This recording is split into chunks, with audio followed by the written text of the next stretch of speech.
The UK is home to many of the world's most haunted houses, with eerie tales of ghostly apparitions, unexplained noises, and chilling paranormal activity. These houses, often centuries old, have witnessed tragic events, mysterious disappearances, and restless spirits said to roam their halls. From flickering lights and shadowy figures to whispers in empty rooms, these haunted homes continue to terrify residents and ghost hunters alike. Now we will visit the most haunted houses in the UK.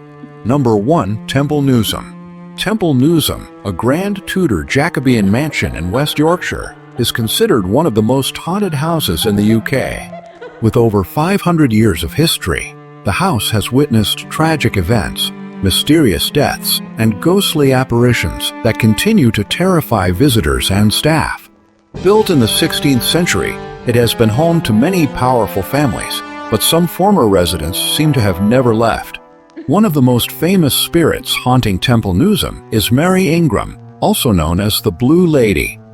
Mary was the granddaughter of Sir Arthur Ingram, a wealthy owner of the estate in the 17th century. The legend says that Mary was once attacked by highwaymen who stole her precious jewels. Traumatized by the event, she returned to Temple Newsham, but soon fell into deep distress, believing she had lost her valuables forever. She died not long after, possibly from a broken heart. Her ghost is often seen wandering the halls in a long blue dress, searching for her lost treasures. Visitors have reported sudden cold chills, eerie whispers, and even the feeling of being watched when walking through certain rooms. Another well-known haunting is the spirit of Lord Darnley, the husband of Mary, Queen of Scots. Lord Darnley was born at Temple Newsham in 1545 and later married the Scottish Queen. However, his life ended in a brutal murder in Scotland. Some believe his restless spirit returned to his birthplace, and his ghostly figure has been seen roaming the mansion. Witnesses have described hearing unexplained footsteps, doors creaking open on their own, and sudden drops in temperature whenever his presence is felt. The haunted presence in Temple Newsham is not limited to its famous ghosts. Many visitors and staff have reported shadowy figures moving along corridors, objects shifting without explanation, and the eerie sound of children laughing in empty rooms. The Blue Drawing Room is particularly known for paranormal activity, with reports of an unseen force touching people and strange lights appearing in the darkness. Some have even described feeling an invisible presence brushing against them, as if a ghostly figure had passed by. Despite its beauty and historical significance, Temple Newsham remains shrouded in mystery and ghostly tales. Paranormal investigators frequently visit the estate, hoping to capture evidence of the spirits that still linger. The chilling atmosphere and numerous reports of supernatural occurrences make Temple Newsham one of the most haunted locations in Britain, drawing those who are brave enough to explore its haunted halls. Number 2. Littlecote House.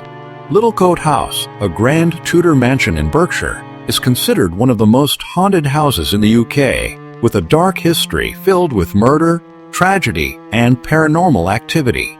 Dating back to the 13th century, the house has been home to many powerful families, but it is most infamous for a gruesome crime that left a lasting supernatural presence. The most terrifying legend of Littlecote House dates back to the 16th century and involves the cruel and wicked William Darrell, also known as Wild Darrell. According to historical accounts, Darrell was called to attend the birth of an illegitimate child in one of the house's upper rooms. The midwife assisting the birth later testified that after the baby was born, Darrell threw it into the fireplace, murdering the infant in cold blood. The midwife, horrified by what she had witnessed, reported the crime. However, due to his connections and wealth, Darrell managed to escape punishment. But fate had its own justice. Shortly after, he died in a mysterious horse riding accident. Some say his death was the result of a curse, while others believe it was divine punishment. His ghost has been seen wandering the house and grounds, his restless spirit unable to find peace.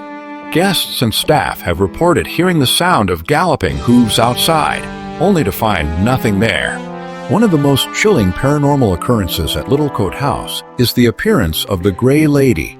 Believed to be the ghost of the unfortunate mother whose baby was murdered, her spirit roams the corridors in sorrow.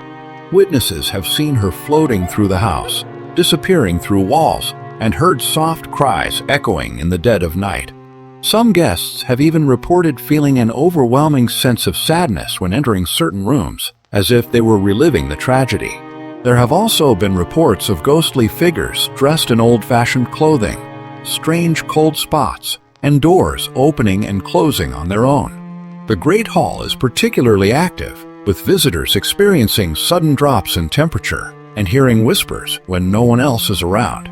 The eerie feeling of being watched is common throughout the house, making it one of the most unsettling places in England. With its horrifying past and spine-chilling paranormal activity, Littlecote House continues to attract ghost hunters and curious visitors. Many believe that the spirits of those who suffered there still linger, trapped in the house where their tragic fates were sealed. Number 3. Blickling Hall. Blickling Hall, a grand Jacobean mansion in Norfolk, is often called one of the most haunted houses in the UK. Built in the early 17th century, it stands on the ruins of an older medieval manor. The hall is famous for its ghostly sightings, eerie sounds, and chilling legends, making it a hotspot for paranormal activity. The most famous ghost of Blickling Hall is Anne Boleyn, the second wife of King Henry VIII. She was born at Blickling in 1501 and was executed at the Tower of London in 1536. Every year, on the night of May 19th, the anniversary of her execution, her ghost is said to return. Witnesses claim to have seen her riding in a coach drawn by a headless horseman. She sits inside the carriage, holding her own severed head in her lap, her face pale and sorrowful. As she approaches the house, the carriage vanishes into thin air. Some have even reported seeing her ghost wandering inside the hall, dressed in a long white gown. Anne is not the only ghostly figure at Blickling Hall. Some visitors and staff have reported hearing the sounds of galloping horses and the wheels of a carriage on the gravel path outside the hall. However, when they look, there is nothing there. Some say this is the same ghostly carriage that brings Anne Boleyn back to Blickling each year. Anne's father, Sir Thomas Boleyn, is also believed to haunt the area. It is said that after his daughter's execution, he was cursed for failing to protect her. His ghost has been seen racing across the Norfolk countryside in a phantom carriage pulled by headless horses. According to legend, he is forced to ride this ghostly path for eternity as punishment. Visitors and staff have also reported strange occurrences inside Blickling Hall. Some have felt sudden cold spots, heard whispering voices, or seen mysterious figures disappearing into the walls. The library, in particular, is said to be haunted, with books moving on their own, and an eerie presence felt by many. With its chilling ghost stories and centuries of history, Blickling Hall remains one of the UK's most haunted houses, attracting ghost hunters and curious visitors from all over the world. Number 4. Treasurer's House. The Treasurer's House in York, North Yorkshire, is one of the most haunted houses in the UK, with a chilling history of ghostly apparitions and unexplained paranormal activity. This grand medieval building, once home to the treasurers of York Minster, has witnessed centuries of history, but it is most famous for its terrifying hauntings. The most well-known ghostly encounter at the Treasurer's House occurred in 1953 when an engineer named Harry Martindale was working in the basement. While installing a heating system, he suddenly heard the distant sound of a horn. Moments later, he was stunned to see a group of Roman soldiers emerge from the wall and march through the cellar. The soldiers appeared worn and battle-scarred, dressed in green tunics with metal armor, and carrying round shields. Shockingly, their lower legs were not visible at first, as though they were walking on an ancient road buried beneath the modern floor. As they continued their march, their full figures became visible, revealing worn leather sandals and faded uniforms. The ghostly soldiers did not acknowledge Martindale's presence and simply vanished into the opposite wall. Terrified, he fled the building and refused to return. Later investigations confirmed that an old Roman road ran beneath the house, matching the path the soldiers had taken. The hauntings at the treasurer's house do not stop with the Romans. Numerous visitors and staff have reported eerie encounters throughout the building. The upper floors are said to be haunted by a mysterious male figure dressed in a long brown robe, believed to be a former monk. Some have seen him walking silently through the corridors, while others have felt an unsettling presence watching them from the shadows. In one of the bedrooms, guests have experienced sudden cold chills, strange whispers, and even the sensation of someone sitting on the bed when no one is there. Other paranormal occurrences include objects moving on their own, unexplained footsteps echoing through empty rooms, and the distinct sound of ghostly music playing late at night. Some have also reported seeing a spectral cat darting through the house, disappearing into thin air.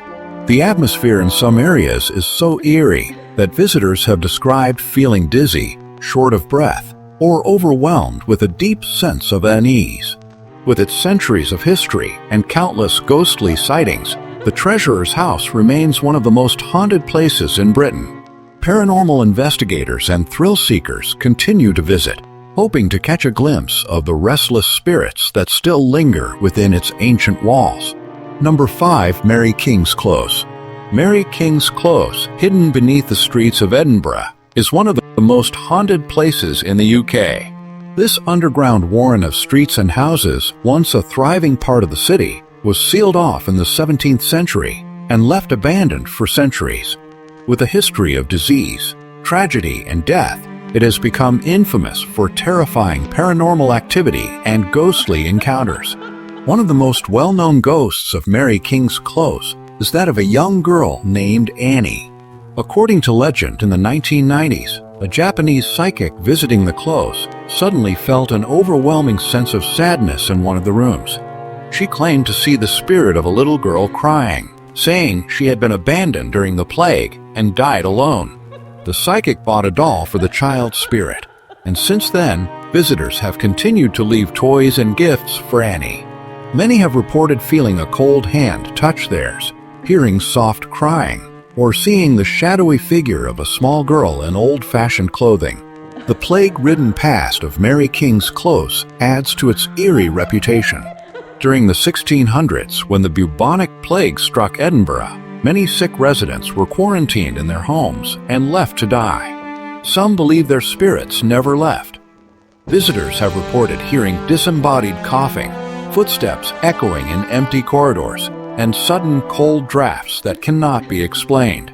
Some have even seen shadowy figures darting through doorways before vanishing into thin air. One of the most chilling ghostly presences is known as the murdered woman. Some visitors have described the sensation of being pushed or scratched by an unseen force. Others have seen a dark, aggressive shadow lurking in certain rooms, believed to be the spirit of a woman who met a violent end within the close. The eerie legends also include a phantom piper who is said to have disappeared while exploring the underground tunnels. His ghostly music is sometimes heard drifting through the darkness. Some visitors have also encountered the apparition of a man in 17th century clothing, possibly a former plague doctor, appearing briefly before fading away. With its narrow, dimly lit streets and tragic past, Mary King's Close continues to terrify those who dare to visit. Paranormal investigators, tourists, and historians alike have experienced unexplainable phenomena, reinforcing its reputation as one of the most haunted locations in Britain. The restless spirits of those who suffered there still seem to linger, forever trapped beneath the city. Number 6. Pendle Hill. Pendle Hill, located in the east of Lancashire, England, is one of the most haunted places in the UK, infamous for its dark history of witchcraft, executions, and supernatural activity. Unlike a haunted house, Pendle Hill is an eerie and isolated landscape associated with the tragic story of the Pendle witches, whose spirits are believed to still haunt the area today. In 1612, one of the most famous witch trials in England took place, resulting in the execution of 12 people accused of witchcraft. The Pendle witches, mostly women from poor families, were accused of using dark magic to cause illness, death, and misfortune in their community. They were imprisoned in Lancaster Castle, subjected to brutal treatment, and eventually found guilty. 10 of them were hanged, and their bodies were left to rot as a warning to others. The spirits of these witches are said to haunt Pendle Hill and the surrounding areas, with visitors reporting chilling encounters, ghostly apparitions, and unexplained paranormal activity. One of the most terrifying stories involves the spirit of Old Demdick, the matriarch of one of the accused witch families. She died in prison before the trial, but her vengeful spirit is said to roam the hill, appearing as a shadowy figure with glowing eyes. Some hikers and ghost hunters have reported hearing whispers calling their names, feeling sudden icy chills, and even seeing ghostly hands reaching out from the darkness. Many who visit at night claim to experience an overwhelming sense of dread, as if being watched by unseen eyes. Another terrifying tale comes from Lower Wellhead Farm, a house near Pendle Hill, where strange occurrences have been reported for centuries. Locals believe it is cursed, with objects moving on their own, doors slamming shut violently, and ghostly screams echoing through the night. Some believe the spirits of the witches return there, seeking revenge for their wrongful execution. Paranormal investigators have recorded eerie voices, unexplained shadows, and strange orbs of light floating above the hill. Some visitors have suddenly felt unable to move, as if invisible hands were restraining them. Others have reported seeing a mysterious hooded figure standing at the top of the hill before disappearing into thin air. Pendle Hill remains a place of fear and fascination, attracting ghost hunters and historians alike. The tragic history of the Pendle witches continues to fuel eerie legends, making it one of the most haunted locations in Britain. Whether the spirits of the accused witches still seek justice or are simply lost souls trapped in time, the chilling atmosphere of Pendle Hill is undeniable. Number 7. Spring Hill House. Spring Hill House, located in Northern Ireland, is one of the most haunted houses in the UK, with a chilling history of tragedy, ghostly apparitions, and unexplained paranormal activity. This 17th-century plantation house, once home to the Lennox Conyngham family for generations, holds dark secrets that continue to haunt its halls. The most famous ghost of Spring Hill House is that of Olivia Lennox Conyngham, the grief-stricken widow of George Lennox Conyngham. In the early 19th century, George tragically took his own life in the house, leaving Olivia devastated. She spent the rest of her life in mourning, and after her death, her spirit never seemed to leave. Many visitors and staff have reported seeing her ghostly figure dressed in a long black gown, wandering the corridors and gazing out of windows as if waiting for her lost husband. Some have even heard soft weeping in empty rooms, believed to be Olivia's eternal sorrow. Another chilling presence in Spring Hill House is that of an unknown male spirit. Some believe it is George himself, trapped in the place of his tragic end. Visitors have reported seeing a shadowy figure lurking near the staircase, and sudden cold spots appear in the exact location where George died. Mysterious knocking sounds and disembodied whispers have also been heard, with some guests feeling an intense sense of unease in certain rooms. One of the eeriest occurrences in the house involves the sound of ghostly children laughing and playing, even when no children are present. It is said that a governess once cared for several children in the house, and their spirits may still linger. Guests have described the sensation of tiny hands touching them, giggles echoing through the halls, and old toys moving on their own. The Blue Room is known for sudden temperature drops and an overwhelming feeling of being watched. Some have seen a misty apparition forming in the corner before vanishing. Even National Trust staff managing the property have refused to enter certain areas alone after dark, claiming they have heard footsteps following them when no one else was there. With its history of love, loss, and tragedy, Spring Hill House remains one of the most haunted locations in Northern Ireland. Paranormal investigators and ghost hunters continue to visit, hoping to capture evidence of the spirits that still seem to walk its halls. The lingering presence of Olivia and the other restless souls ensures that the house's eerie reputation will endure for generations to come.